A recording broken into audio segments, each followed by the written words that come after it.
Antigamente, os profissionais procuravam trabalhar em empresas grandes e de renome.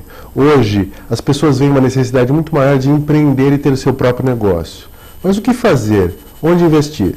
Para ajudar a responder essas perguntas, hoje no programa Talentos em Foco, nós vamos falar sobre oportunidades no mercado digital. Confira.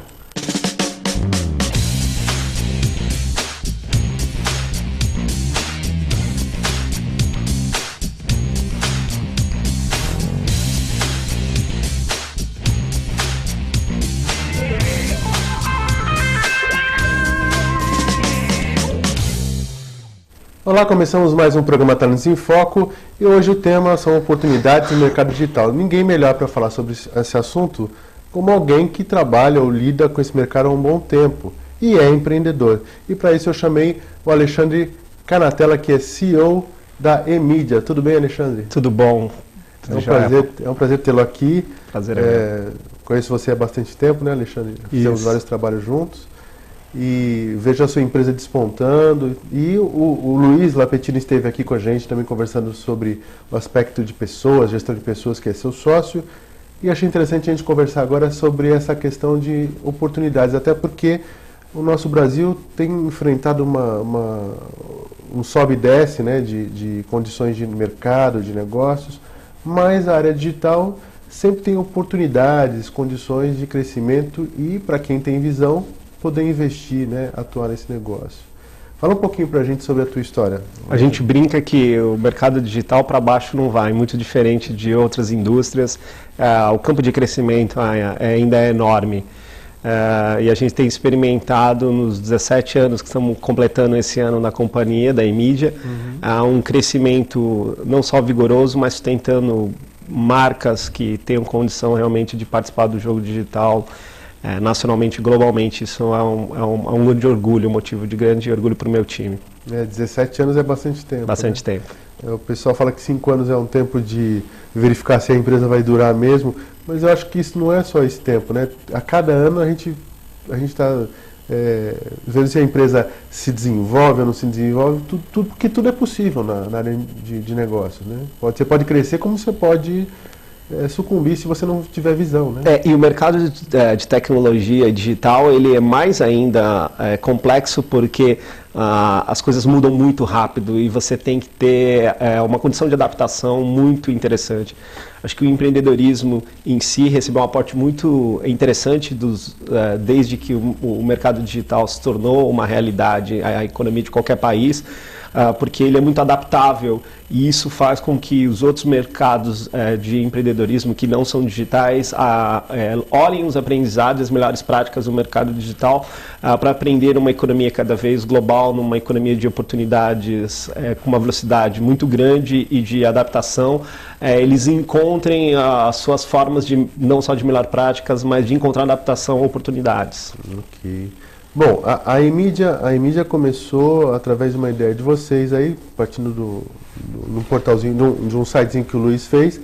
E vocês têm hoje, quais portais que vocês trabalham hoje? Então, a eMídia, ela começou de um negócio interessante, que é a CyberCook, né? O Luiz, acho que como qualquer empreendedor, tem que estar ligado em resolver um desafio que uma pessoa ou que um conjunto de pessoas tem. CyberCook nasceu para substituir o caderninho de receita que milhares, milhões de mulheres têm nas suas cozinhas, transformar isso numa coisa além do tamanho do caderno, quer dizer, sem tamanho, né? E que pudesse ser acessado de qualquer lugar, da TV, do celular, né? Isso há 17 anos atrás era um pensamento muito sofisticado. Hoje a CyberCook tem 4 milhões de pessoas que acessam mensalmente. Mas quando a gente foi olhar a companhia por trás do CyberCook, que era a eMídia, que nós havíamos criado, se as pessoas nos perguntassem o que vocês mais entendem, a gente não seria muito justo falar que nós mais entendemos de cozinha e na internet.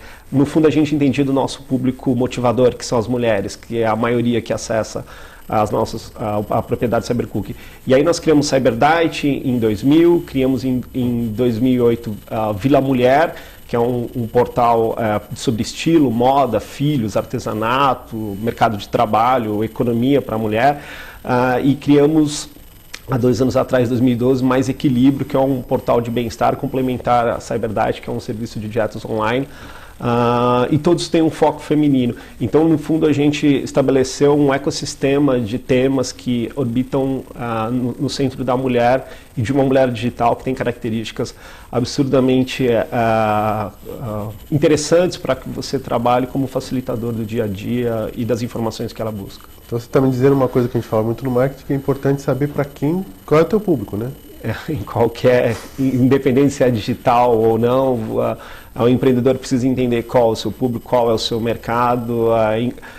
Nem sempre ele precisa dominar tanto, né? Acho que isso você consegue comprar expertise, formando equipe e tal, mas se ele não ao menos conhece qual é o mercado dele, consegue delimitar e entender qual é a estratégia possível, ele pode até obter êxito, mas necessariamente ele vai obter êxito com caminhos mais complexos, porque ele vai ter que, no famoso erros e acertos, num grau com muito risco. Com muito risco. E a questão dos erros e acertos pode custar muito caro, né? Ainda mais no teu ramo.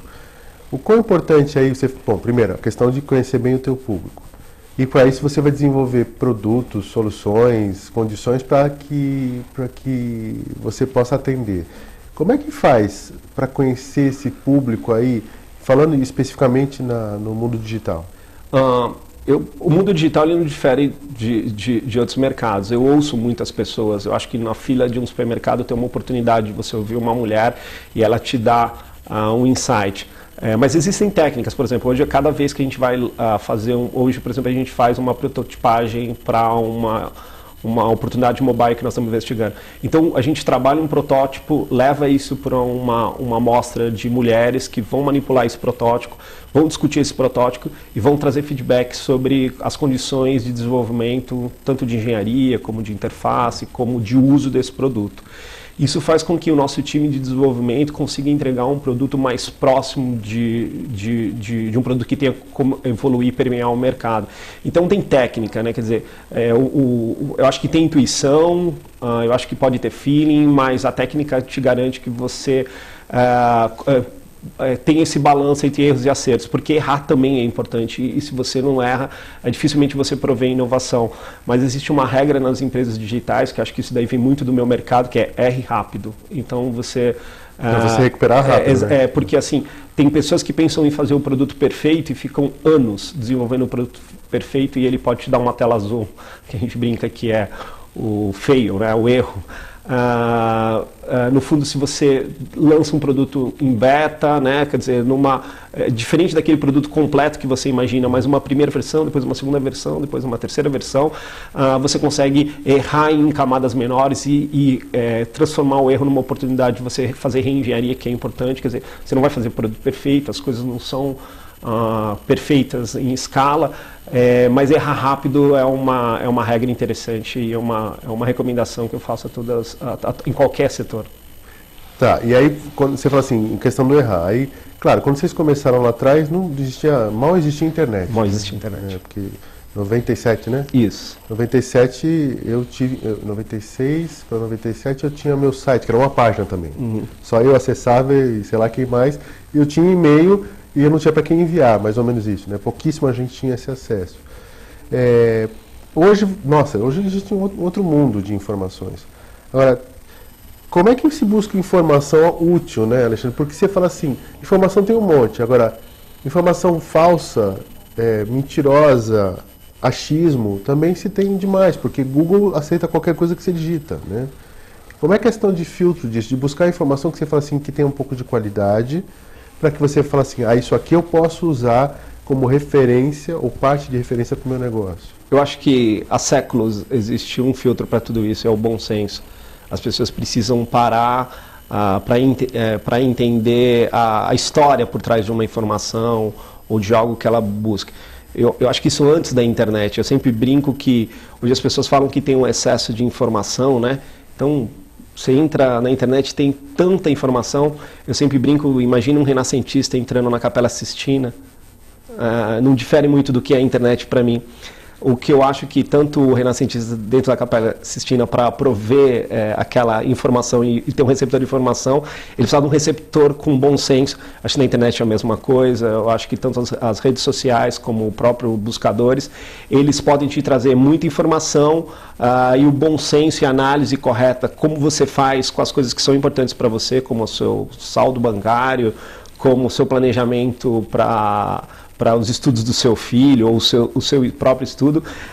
Você já faz isso bem feito, você precisa também tomar um cuidado com a informação, mas eu acho que é super positivo, porque no final os buscadores ou as redes sociais ou tudo que a gente vê digitalmente, ele tem mais oportunidade do que os inconvenientes de problema. Eu acho que os inconvenientes eles saltam mais aos olhos, porque o ser humano ele tem uma tendência a olhar o que a gente chama de problemas, mas eu acho que tem muito mais oportunidade nisso do que os eventuais distorções por causa do volume de informações e acessos que são colocados. Dá um exemplo para a gente, por exemplo, o que o Alexandre faz para buscar algumas coisas, não precisa falar tudo não, mas até para as pessoas verem assim, como é que alguém que já está no mercado faz isso, porque eu conheço um pouquinho você, sei que você é uma pessoa muito exigente como pessoa e como profissional, tanto exige da equipe, como também exigente de uma informação, quando fica olhando aquela informação, assim, peraí, onde você busca, por exemplo, e como é que você filtra isso? Dá um exemplo. Eu aprendi, isso não é uma coisa minha, eu acho que isso é treino e também observação, você é uma pessoa muito generosa, eu compartilho muito a minha informação. E eu faço isso porque eu também busco as pessoas certas para compartilhar essas informações. Então, eu sigo pessoas nas redes sociais, eu tenho uma rede de contatos muito interessante que eu criei ao longo desses anos todos empreendendo, e essas pessoas são as minhas referências, elas que me indicam os melhores artigos, os melhores eventos para me participar, o melhor vídeo no online para me assistir, ou a melhor coisa, a busca sobre isso na internet que você vai encontrar. Eu acho que aquela coisa que era feita boca a boca, né, a coisa de indicação, o teu vizinho que indicava tal, é a melhor coisa. Eu acho que existem muitas pessoas generosas a um clique de você, ou mesmo uma cerveja de você no botequim, que podem te prover caminhos. Então, eu acho que você precisa ter pontos de contato, sejam sociais, físicos ou digitais, que eu sempre brinco, eu preciso ter pessoas ao redor de mim melhor do que eu, quer dizer, não só mais inteligentes, mas mais generosos, mais pacientes, porque esse grupo, esse mix me ajuda a formação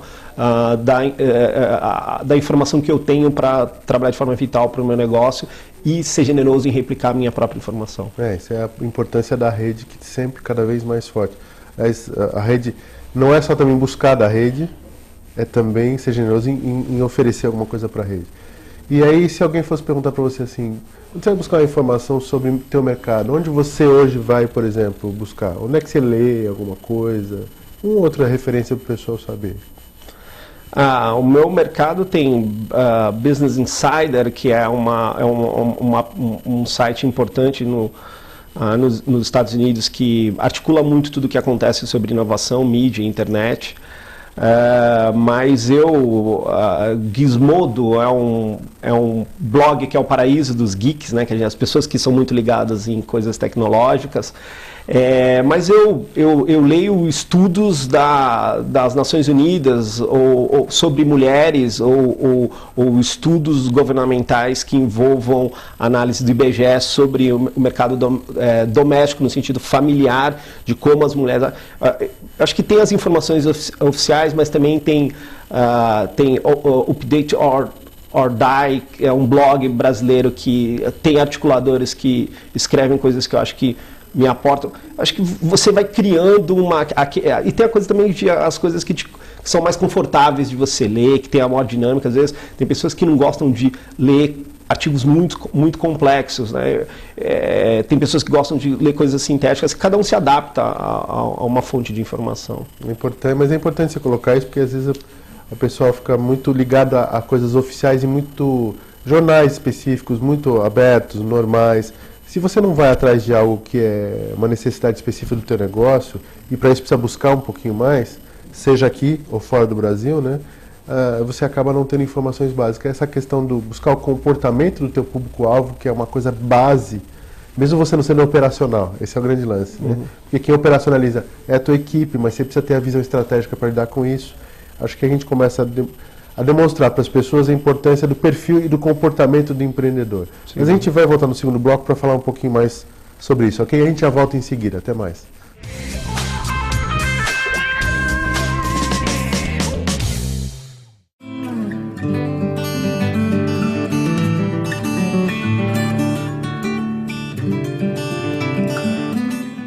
O Lar Espírita Mensageiros da Luz, que é uma entidade de cunho religioso, mas é óbvio que o foco do trabalho deles é a assistência a crianças portadoras de paralisia cerebral. Essas crianças, elas vão desde crianças bem pequenas, bebês e tal, até crianças de 59 anos. Então, na verdade, são pessoas com uma dependência muito grande, porque não tem mobilidade alguma. Então, tem uma equipe grande, tem lavanderia, como está falando, a parte de nutrição e alimentação. As crianças ficam ou na situação de estarem numa cama ou de movimentação, mas existem muitas atividades que essa instituição faz porque leva elas para a piscina, leva elas para a praia, fazem uma forma de integração e estimulam essas crianças, né, ao seu desenvolvimento dentro do limite que a condição física dela coloca, né? Então a sugestão é que vocês visitem o site do mensageirosdaluz.org.br, conheçam um pouco mais sobre esse trabalho, possam fazer doações sim, doações em dinheiro, em espécie, nos bancos indicados, possam também fazer doações em produtos que são colocados como necessidade do mês e mais ainda, façam a visita normalmente é no domingo, você pode ligar para a instituição e fazer uma visita lá marcando com o pessoal, ok?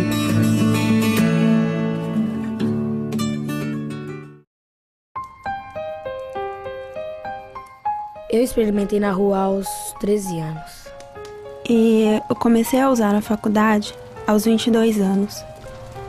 Eu tenho 55 anos, sou viciado e minha família foi embora. Fatalidade. O crack é fatal em qualquer idade. Ajude a combater as drogas. Se você quer algo diferente e está por dentro de tudo que acontece em sua cidade, mande dicas, sugestões de pauta pela nossa fanpage facebook.com/tvcom.santos. Interaja com a programação da sua TV Com. TV Com, interagindo com você.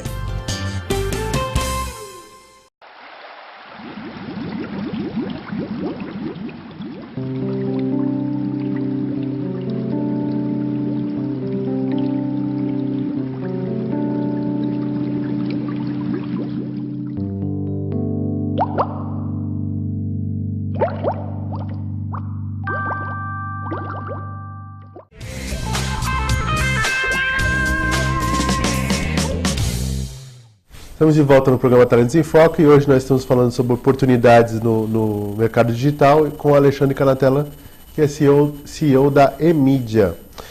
Alexandre, você esteve no Vale do Silício há pouco tempo atrás, deve ter visto muita coisa boa lá. Fala um pouquinho pra gente do que você viu lá e o que você percebe de oportunidades aí que devem rolar também aqui para o Brasil, não só para lá. Depois de 17 anos empreendendo, o empreendedor tem uma rotina, pula férias, trabalha demais e tal. Eu me permiti passar 90 dias fora do país, estudando, tentando olhar o nosso negócio de fora da operação, que traz uma carga de rotina muito grande, e fiquei 90 dias na região do Silicon Valley. Vi muitas oportunidades de pensar o meu negócio do ponto de vista de engenharia e desenvolvimento de produto com outro prisma. Acho que isso é muito rico para um empreendedor. E vi muita metodologia de inovação, quer dizer, framework de inovação. E aqui, acho que no Brasil, a gente vive costumando falar sobre a criatividade do brasileiro, né? Quer dizer, o jeitinho de se superar, mas a vantagem é que em escala a inovação, se você não tem metodologia, você inventa. E inventar é diferente de inovar. Então eu sempre brinco dentro da minha equipe, você está inventando ou está inovando, né? Para que a gente tenha esse prisma. Vi também que existe uma economia, que lógico que a gente não precisa ir até lá para observar isso, mas conheci as características das empresas que estão começando um outro universo de oportunidades em mobilidade, em celulares, smartphones. Acho que o Brasil está começando a criar uma escala absurdamente interessante, são 20 milhões de aparelhos celulares no Brasil, que vão criar uma série de empresas fragmentadas. Eu estou falando sobre uma nova camada, um novo volume de empreendedorismo digital brasileiro, porque assim, o meu negócio hoje, CyberCook, as pessoas falam, é um site, eu falo assim, não, CyberCook é uma plataforma de receitas digitais, não importa onde ela está sendo distribuída, no site, no celular, com 750 mil pessoas num aplicativo mobile, em vídeos com 400 mil pessoas assistindo mensalmente os nossos vídeos na internet, ou através de uma aplicação na Smart TV. Quer dizer, agora a mobilidade ele faz com que o digital esteja em qualquer lugar, e esse que então ele está na escola, ele está na padaria, ele está no mercado, e isso cria uma série de necessidades que pessoas que tiverem condições de estar com a antena levantada para inovação vão observar as oportunidades, vão criar, a gente brinca, né? É um microcosmos de microempresas digitais que vão estar operando de forma bem fragmentada em soluções para a mobilidade. Isso vai ser uma coisa incrível. E também a internet das coisas, que está se falando muito lá fora, aqui um pouco menos, mas nós vamos ter mais aparelhos conectados à internet do que celulares e computadores, ou tablets, ou notebooks. Nós estamos falando sobre uma geladeira conectada, nós estamos falando sobre um relógio conectado, a gente está falando sobre uma balança para pesar ao seu alimento conectado, nós estamos falando sobre um fogão conectado, a tua casa conectada. Isso vai ter uma escala muito grande e tem um mar de oportunidades. Eu acho que, inclusive, hoje já tenho condição de até ver suprimentos e tal dentro de casa, lá, principalmente mais lá do que aqui, a gente não ouve isso. Que isso era previsto há 20 anos, pelo menos. Não sei se foi não lembro quem foi que falou isso, que já previa essa questão da geladeira, já previa que a tecnologia estava em desenvolvimento e hoje já está muito mais... Hoje já está disponível, né? De saber o que tem dentro da geladeira, o que vai estar faltando, o que está no estoque lá de casa... E ele já gera assim, você precisa comprar isso, aquilo, outro, já pode mandar isso direto para o supermercado. Quer dizer, precisa de aplicativos, precisa de... Porque você tem as plataformas, mas os aplicativos são criados por empreendedores de pequenas empresas, né? Você falou o exemplo do cara que fez um sistema lá nos Estados Unidos para um acesso enorme de pessoas, estava contando agora no intervalo. Então, eu encontrei um empreendedor lá que fez uma aplicação de receitas culinárias, mas só para celular. Então, anteriormente na minha geração nós precisamos fazer um website, precisamos criar uma marca e criar toda uma trajetória. Hoje você começa rápido com uma equipe pequena e já com mobilidade você consegue atingir um grande mercado, né? Nos Estados Unidos as pessoas falavam até o ano passado mobile first, mobilidade primeiro, né? Hoje eu acho que não faz nem sentido falar, as coisas não vão poder ser digitais se elas não estiverem também dentro dos celulares. Isso cria uma tem que estar estruturado também, não adianta ter aquela bagunça toda que as pessoas não têm acesso. Então, como vai ter muita coisa também que as pessoas não usam, né? Então é como você falava dos buscadores no Turbox, vai ter muita coisa. Quem vai sobressair é que ele realmente tiver a pessoa tiver uma motivação de ter você como algo a ser lembrado dentro do celular. O que vai fazer diferença para mim, para que eu estou usando, o que isso vai diferenciar? É a acessibilidade, é a quantidade de gente que usa, é troca... É o que ele me dispõe, porque também o que me dispõe agora, daqui a pouco o outro coloca isso e mais alguma coisa. Por exemplo, minhas contas pessoais eu só pago pelo celular, hoje em dia eu não pago mais pela internet, porque o celular me dá a vantagem de eu conseguir com o smartphone fazer leitura do código de barra do boleto. Então, o que eu estou dizendo colocar a leitura de código de barra criou uma vantagem tão competitiva que eu nem lembro mais muito do internet banking, como era revolucionário em 10 anos atrás, mudou minha vida, eu não preciso ir na agência. O celular me deu uma vantagem maior ainda, eu sou muito rápido, enquanto eu estou esperando uma coisa eu consigo pagar uma conta e não fico lá digitando e olhando os números. Isso cria um fascínio de me dar mais tempo, e isso vai trazer aderência à minha vida. Eu percebo pelos próprios aplicativos de CyberCook, onde 18% das pessoas, nós temos uma funcionalidade que as pessoas estão vendo receitas, e se elas viram na horizontal o aparelho, eu crio letras maiores para que a pessoa deixe na cozinha, na bancada da cozinha, para ler a receita enquanto faz. 18% de pessoas já mantêm o celular nessa horizontal, mostrando que elas estão nesse momento utilizando a aplicação do CyberCook para cozinhar efetivamente. Isso vem crescendo, esse número vem crescendo, então isso me dá o feedback de que eu estou conseguindo fazer aquilo que eu preciso fazer, resolver o desafio de dar soluções para como a pessoa cozinha na casa dela. Aí o que você está falando assim, a importância de eu conhecer o meu negócio, de saber como é que funciona, no caso digital, o comportamento, e dá para fazer isso, porque você tem como medir esse tipo de coisa, que às vezes não... O digital é maravilhoso, você consegue medir praticamente tudo. Pois é, porque, por exemplo, em outros negócios que você tem que fazer pesquisa, a pesquisa custa caro, e aí o que você tem na internet? Você tem a questão de uso de sistemas que te dão medições, de acesso, quem acessa por onde. Agora, se eu também não uso isso e não sei como utiliza, isso não vai servir, não vai ter uso. E outra, eu pego esses dados, faço o que com esses dados? É isso que você falou. Se eu sei que ela usa dessa forma, eu vou desenvolver mais coisas que vão ajudar essa pessoa, a mais gente utilizar o celular na cozinha e vai estar usando o meu produto. Para você ter uma ideia, eu conheci uma empresa, a Placemeter.com, que ela está usando uma tecnologia que vai ser muito barata. Ela tá, através de telefone, ela tem um beta na cidade de Nova York, ela paga para você colocar, você tem que tirar uma foto da sua janela que dê para a rua, e tirar uma foto da visão que você tem da sua janela. Ela te paga $50 para você manter um celular na janela, filmando a tua rua.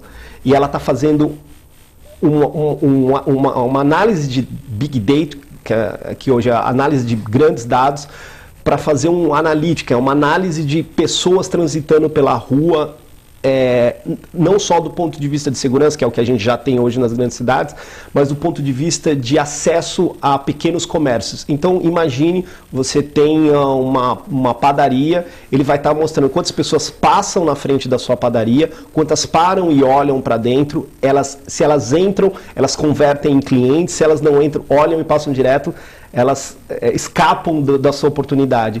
Esse cara, se ele conseguir, é uma startup, né, ele está ainda numa fase muito embrionária do projeto, mas se ele conseguir fazer isso, ele vai fazer através de uma tecnologia muito barata, que é celular, não é uma câmera específica, ele vai ter um pool de pessoas colaborando com um projeto que pode dar muito dinamismo a pequenos negócios, por exemplo. É uma coisa imaginável se a gente pensasse alguns anos atrás. Isso é sensacional, a questão do medir com pessoas que param e entram, quer dizer, se gasta uma fortuna isso hoje. Que no caso no teu negócio você tem aplicativos para ver o tempo que a pessoa fica lá dentro. Mas e no negócio? Até, às vezes, ticket médio, para medir ticket médio em pequenas empresas é muito complicado. Ele não sabe nem quantos clientes ele tem direito dentro da empresa dele. Então, não mede. Tá lá, o cliente entra, ele não mede isso direito. Né? E é bom você colocar. Isso é fundamental para você gerir o negócio. Para qualquer negócio. Não adianta você só ser empreendedor, você tem que ter visão de gestor do negócio. Foi o que eu mais aprendi ao longo dos 17 anos. Eu acho que o casaco de gestor era a minha maior deficiência. Com 24 anos, quando eu comecei, eu já tenho 41. E eu tive que correr muito atrás, estudar, contar com parceiros como você, que foi consultor dentro da companhia, para ajudar a gente a ter aportes de gestor no nosso negócio. Porque sem isso você cresce em outras escalas. Ok. Nosso tempo está terminando. Alguma fechamento que você queira, alguma dica final aí? Eu sou super entusiasta do negócio de empreendedorismo, sempre olho nos jovens, nos adolescentes, pessoas que são muito criativas, mas que na vida adulta eventualmente não empreende por falta de coragem. Eu acho que a pessoa não precisa ter coragem, aquela pessoa precisa ter disposição a uma grande aventura, é uma aventura de carreira e econômica que pode ser interessante, basta você realmente se dedicar.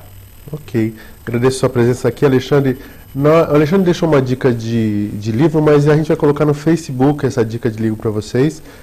Acessem o facebook.com/Talentos em Foco e você vai ter acesso a essa informação. Veja os nossos programas que já foram ao ar para o youtube.com/Talentos em Foco e o contato também, as informações do Alexandre estarão no nosso Facebook. Ok? Muito obrigado pela sua audiência, espero que você tenha aproveitado bastante e até semana que vem. Um abraço.